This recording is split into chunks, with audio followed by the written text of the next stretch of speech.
How are you? Happy summer. I hope that you are enjoying your summer and managing to stay cool in this hot weather because the heat is heating, okay? I got me a little fan. I want to show you guys that I decorated. I'm part of a group called Gather Good, and we meet weekly. This group really just stands in solidarity with Palestinian people. Many is Palestinian led, and here is a little fan that I decorated last week, and it's necessary, okay? Between my fans like this, handheld fans, and the little electric fans, y'all, the heat has been on another level. So I hope you guys are finding ways to stay hydrated and cool, but still being able to enjoy yourselves. So I am enjoying my summer so far. You know, I'm a teacher, and so I am on summer break and sleeping in, staying up late.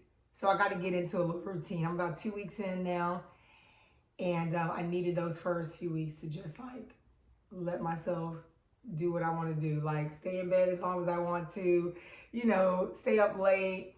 But I wanted to get back into a regular routine so that it's not such a crazy transition when August comes.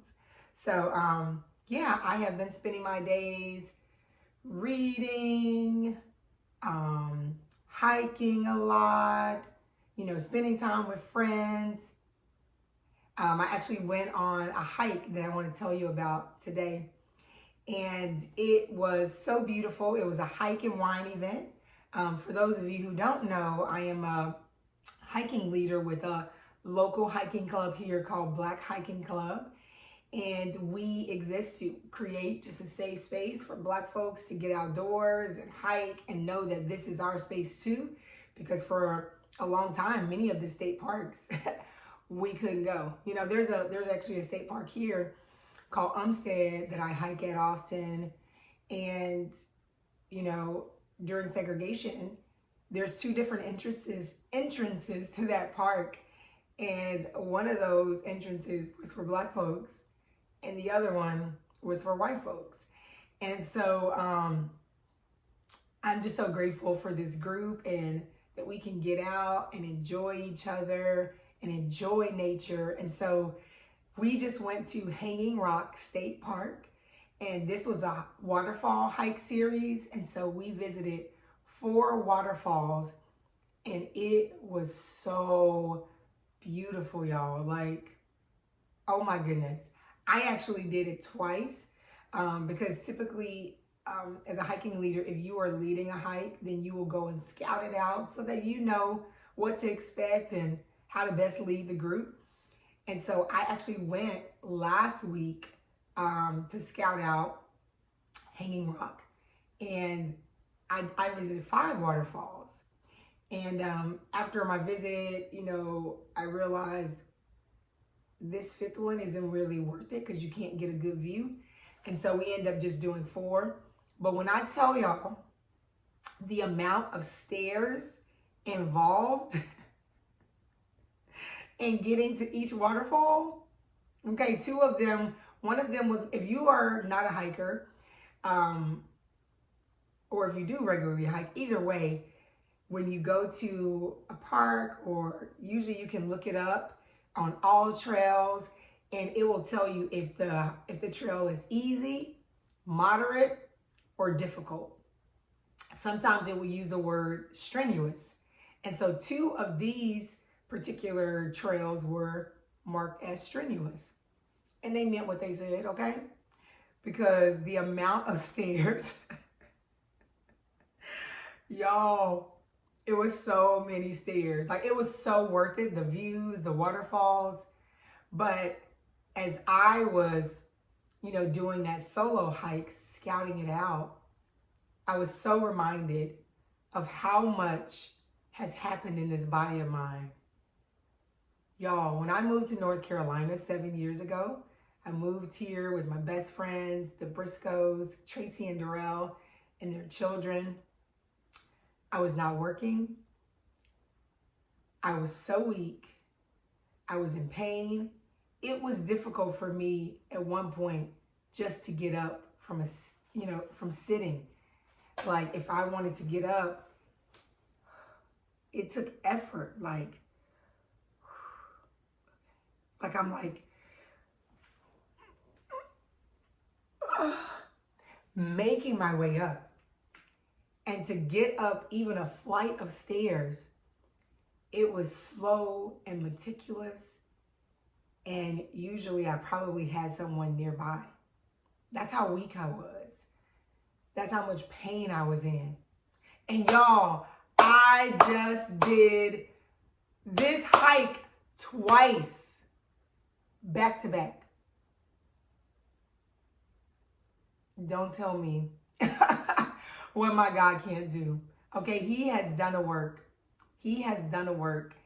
And I just was reflecting and I was just so grateful. So every step I took, that took that effort, that I had to pause and take a breath before I continue, because that incline, it was like you were just going up, up, up, up, up.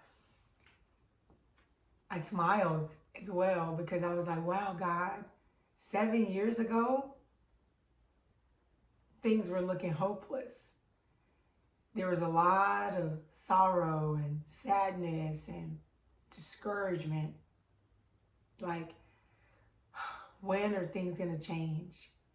And I'm not here to say that everything has changed and things are just perfect. There's still a lot happening in this body. There's still a lot I'm believing for. But I think it's so important for us to remember, okay? Because it can be so easy to be consumed by all that's going wrong. And believe me, I know there's a lot.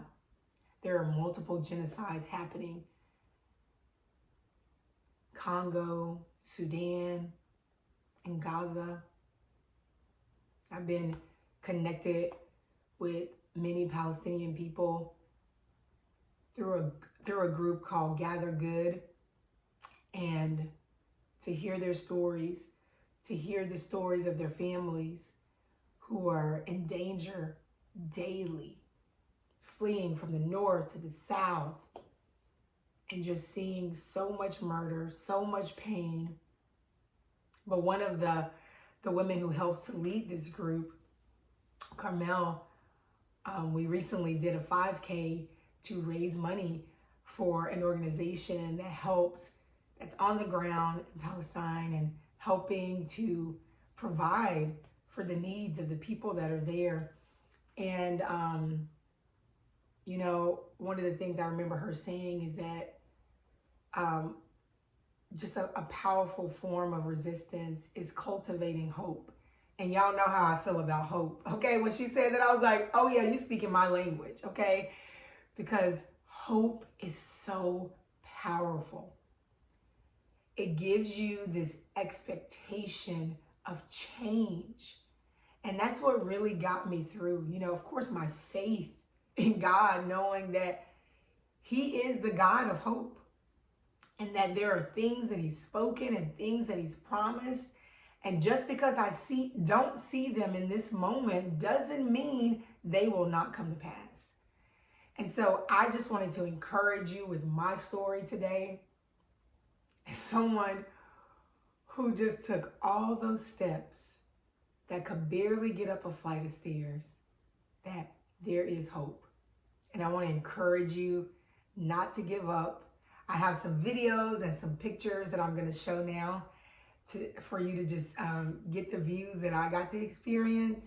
But know that there's hope, that weeping may endure for a night, but joy comes in the morning, and that God is at work in your story, and he is doing something so beautiful, something that you cannot imagine. And so don't give up, because he is at work and he is not done with your story. That's all I have for you today, hosters. Enjoy the footage of my hike, and I'll see you in the next video. Bye.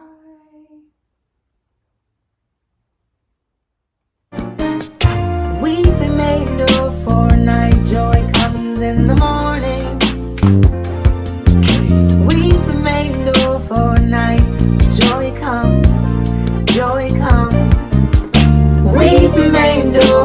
night, joy comes in the morning. Weeping may endure for a night, joy.